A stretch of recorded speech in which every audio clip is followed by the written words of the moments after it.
Assalamualaikum warahmatullahi wabarakatuh. Saya Adila Abdullah Alamudi dari kelas 12 IPS. Saya akan menyampaikan materi tentang Muhammadiyah sebagai gerakan Islam. Muhammadiyah sebagai gerakan Islam. Melihat pertumbuhan dan perkembangan persyarikatan Muhammadiyah sejak kelahirannya, nyata sekali bahwa di dalamnya terdapat ciri-ciri khusus. Ciri-ciri tersebut menjadi identitas dari hakikat atau jati diri persyarikatan Muhammadiyah. Salah satu dari ciri perjuangan Muhammadiyah adalah Muhammadiyah sebagai gerakan Islam. Pengertian Muhammadiyah sebagai gerakan Islam. 1. Secara etimologis, arti Muhammadiyah dapat dilihat dari dua segi, yaitu arti bahasa dan istilah atau terminologis. Tiap-tiap pengertian tentang Muhammadiyah. Muhammadiyah berarti umat Muhammad atau pengikut Muhammad, yaitu semua orang yang beragama Islam dan meyakini bahwa Nabi Muhammad adalah hamba dan pesuruh Allah yang terakhir. Dengan kata lain, siapa saja yang mengaku Islam yang dibawa Nabi Muhammad, sesungguhnya mereka adalah orang Muhammadiyah. 2.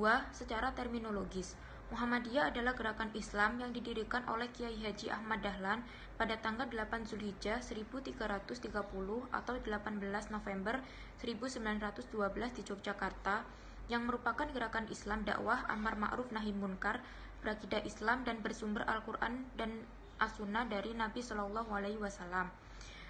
Gerakan ini diberi nama Muhammadiyah sebagai bentuk tafaul. Tafaul yaitu pengharapkan yang baik dapat meniru segala jejak, perjuangan, dan pengabdian Nabi Muhammad dalam rangka menegakkan dan menjunjung tinggi agama Islam. Latar belakang berdirinya Muhammadiyah. Ditinjau dari faktor yang melatar belakangi berdirinya persyarikatan Muhammadiyah, secara garis besar dapat dibedakan menjadi dua faktor penyebabnya sebagai berikut. 1. Faktor subjektif. Faktor subjektif dapat dikatakan sebagai faktor utama dan penentu yang mendorong berdirinya Muhammadiyah. Kiai Haji Ahmad Dahlan sangat mendalami Al-Quran dalam hal gemar membaca maupun menelaah, membahas, dan mengkaji isinya.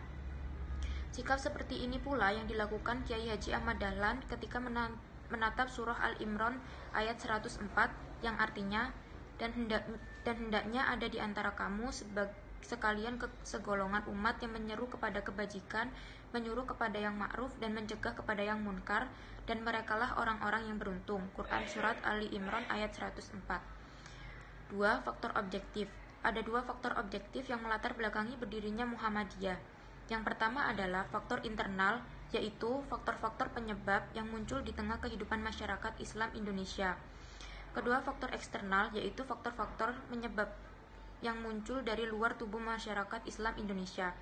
Faktor-faktor tersebut dapat diuraikan sebagai berikut. A. Faktor objektif yang bersifat internal. Terdapat dua faktor objektif internal yang melatar belakangi berdirinya Muhammadiyah.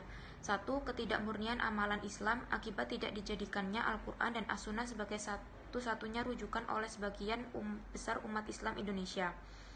2. Lembaga pendidikan yang dimiliki umat Islam belum mampu menyiapkan generasi yang siap mengemban misi selaku khilafah Allah di atas bumi. Faktor objektif yang bersikap eksternal. Terdapat tiga faktor objektif eksternal yang melatar belakangi berdirinya Muhammadiyah. 1. Semakin meningkatnya gerakan kristenisasi di tengah-tengah masyarakat Indonesia. 2. Penetrasi bangsa-bangsa Eropa terutama bangsa Belanda ke Indonesia. 3. Pengaruh dari pembaharuan dalam dunia Islam. Sekian dari saya. Wassalamualaikum warahmatullahi wabarakatuh.